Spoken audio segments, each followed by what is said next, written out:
Frank J. Avella with the Contending. Tuc Watkins delivers a compelling, deeply affecting performance in Garrett Abdo's new indie Exit interview, currently screening on the festival circuit. I'm really happy to be speaking with him today. Welcome. Thanks, Frank. I'm happy to be here. So, Tuc, the obvious question, it's always the beginning question, is how did this project come to you?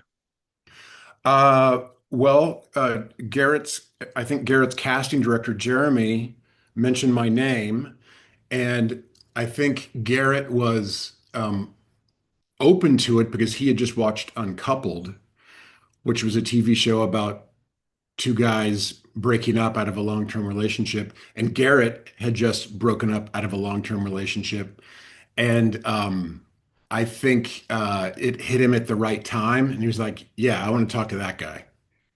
I love it. And so, when you read the script, did you feel a connection with Robert? I think what I felt was I thought it would be difficult to play a guy who had a lot of unlikable qualities and still make you root for him. And I thought, I want to try that. That's interesting because I didn't necessarily find it. I found him relatable because, for me, we've all had people, lovers, friends, leave our lives with no explanation. I can think of one in my own life that was maddening. And Robert has the balls to seek these answers out. Well, he does, but one of the things that I really appreciated about Garrett was going into this, I asked him if he was open to collaborating, and he said yes. And I think we found a lot during our collaboration and the journey from the script that he had sent to what we shot. And I think we deepened that or layered that. But I do think that this guy, Robert, um, goes into this with an inadvertent amount of vanity. Yeah. I think he's a little more self-centered than he's aware. And I don't know that he was really ready to go in and listen, but he just wanted to make himself understood. And I kept wanting to correct that as we were collaborating.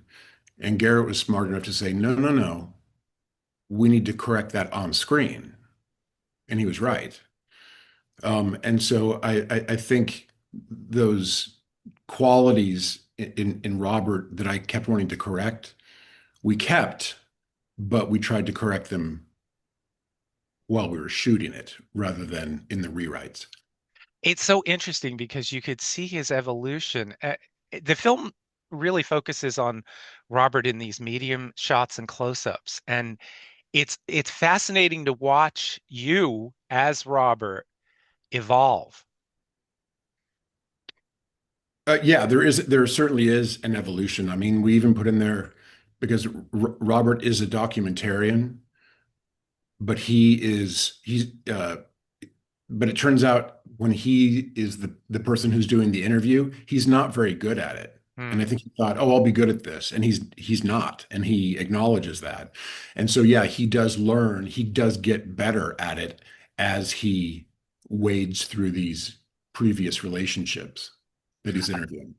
Speak a little bit about this cast because these guys are they're terrific, and you guys have great chemistry, but also great energy together.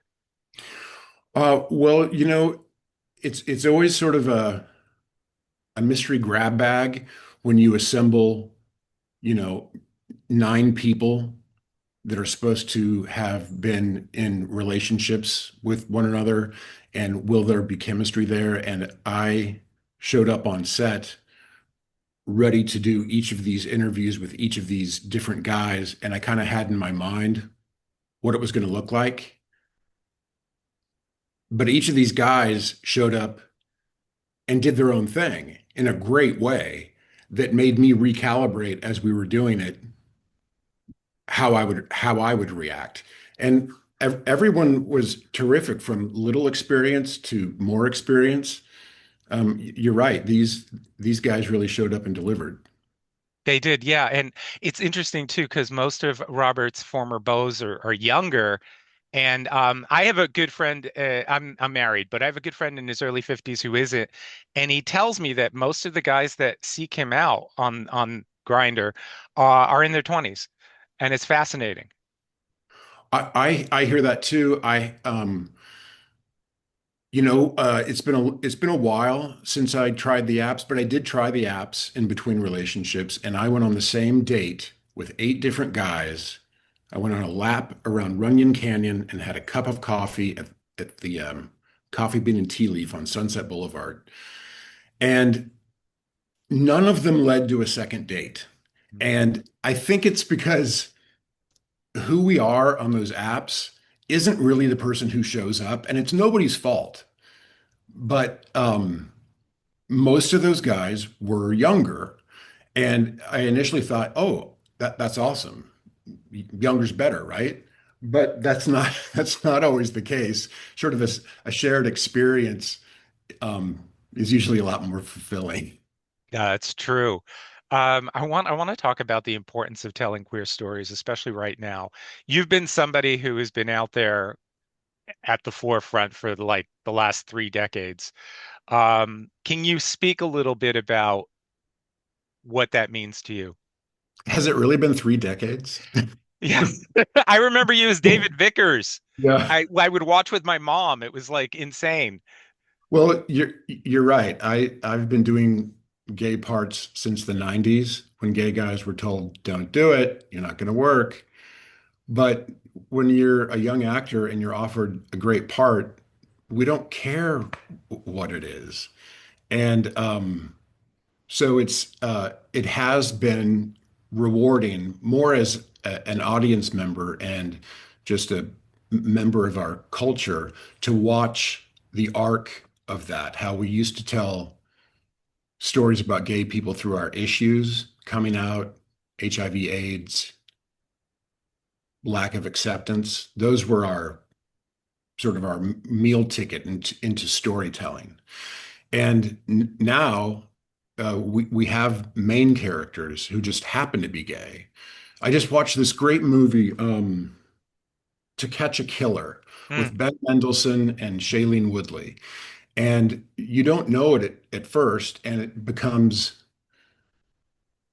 it's revealed, but it's really more incidental that Ben Mendelsohn's character is gay. It has nothing to do with the arc of the story intrinsically, but it's just part of who he is. And I thought that was so rewarding to see that. And when we were doing The Boys in the Band, uh, I remember being in an interview with the cast and Ryan Murphy said to the interviewer, "We need more stories about our gay history. We just do." And I think that's absolutely correct. We need to know where we came from to understand why we are where we are and where we're going. Yeah, absolutely. I completely agree. I want to talk about the film on the festival circuit because you guys have been playing a few festivals. How has that experience been and audience reaction?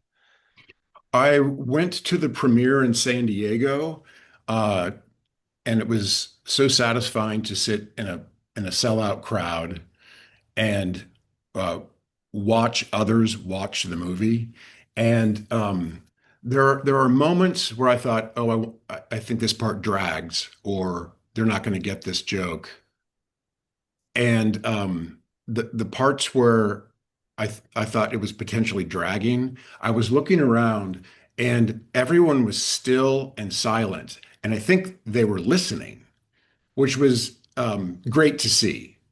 Um, and we've had a lot of, I think the number one thing that I've heard, especially from people my age, is you're telling my story. That's me. That's my story. And I think when we can see ourselves reflected in the things that we watch, we feel validated. It's really true, and it also, it made me think about both sides. I think I've been on both ends, where, I was kind of the Robert character who gets left, but I was also, the person who leaves without ever saying why. So it is fascinating, the relatability. Yeah, if you stick around long enough, on this planet, you'll end up on both sides of that aisle, won't you? Yeah. Well, which again, I always say that specificity becomes universality. Like the more specific you are, the more people can relate. Absolutely.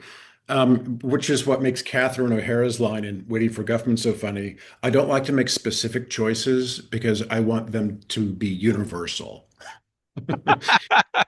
I forgot about that. That's brilliant. Yeah. Uh, so, Tuck, I wanted to ask you about the point in your life where you knew you wanted to be an actor. It was fifth grade, and my class was doing Rip Van Winkle, and our teacher said, "Who wants to play Rip Van Winkle?" And without being conscious of it, I threw my hand up into the air. And then I saw how many lines Rip Van Winkle was going to have to say. And I said, "Can I play Rip Van Winkle after he wakes up from his long nap?" And she said, "Does anybody else want to play young Rip Van Winkle?" And no one did. And then she made Brian Berg play young Rip Van Winkle. Um, so uh, I think there was something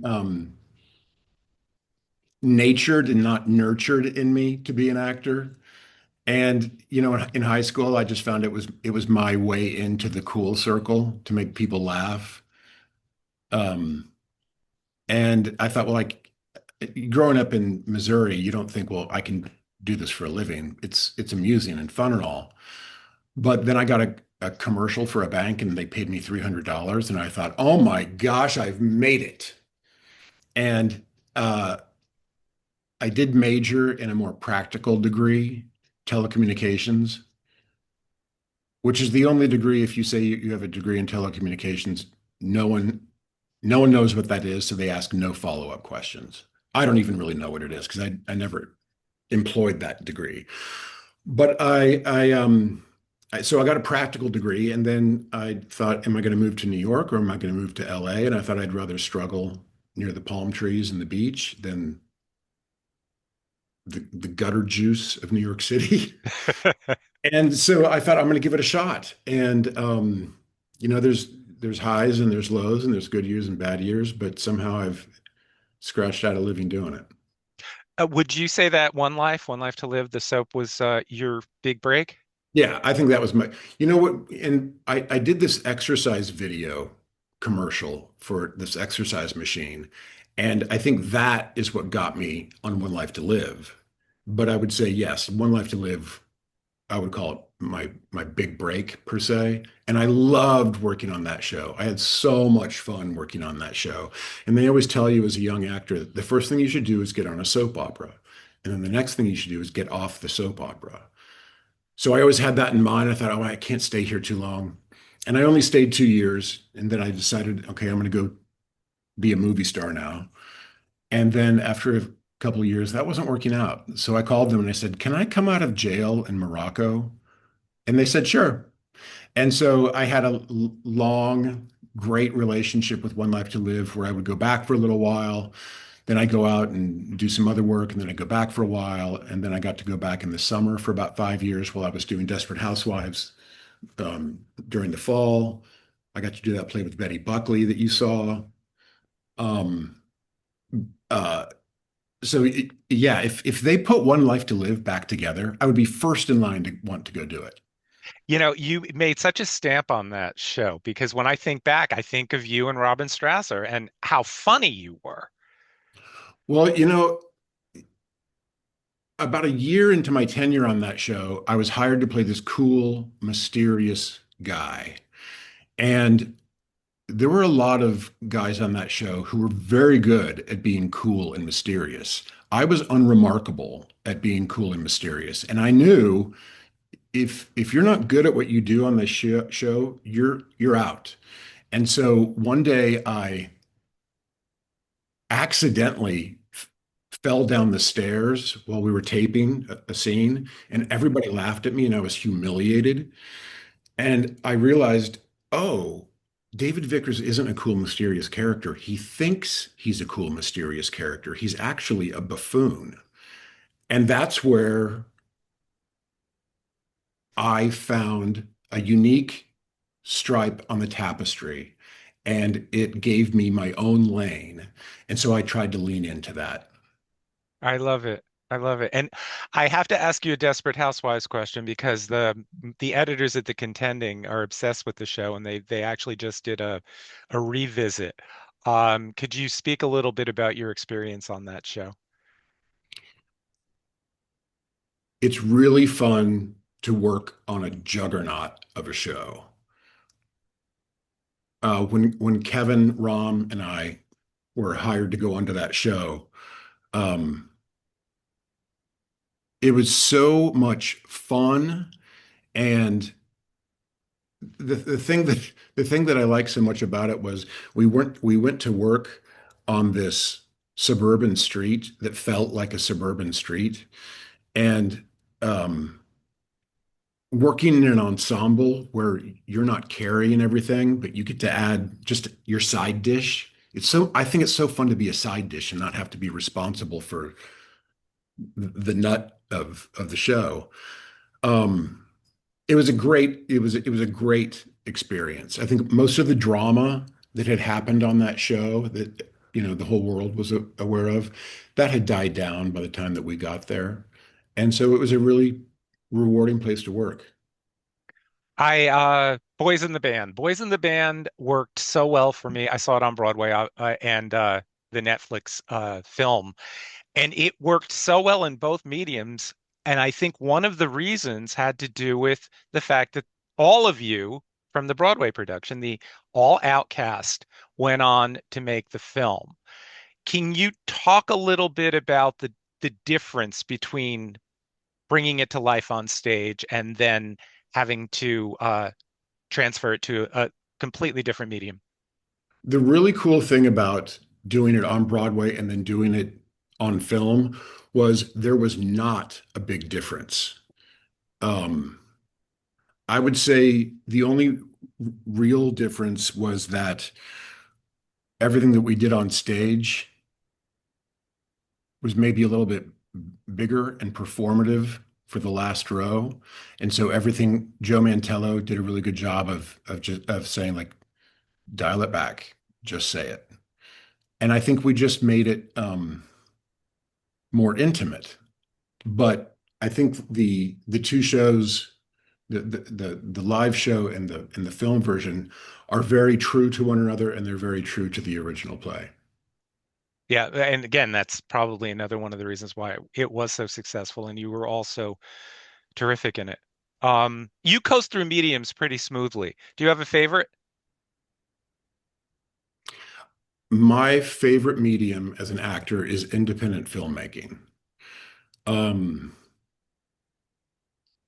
because it feels like everything could go wrong at any moment, and how do you fix things that go wrong is exhilarating to me.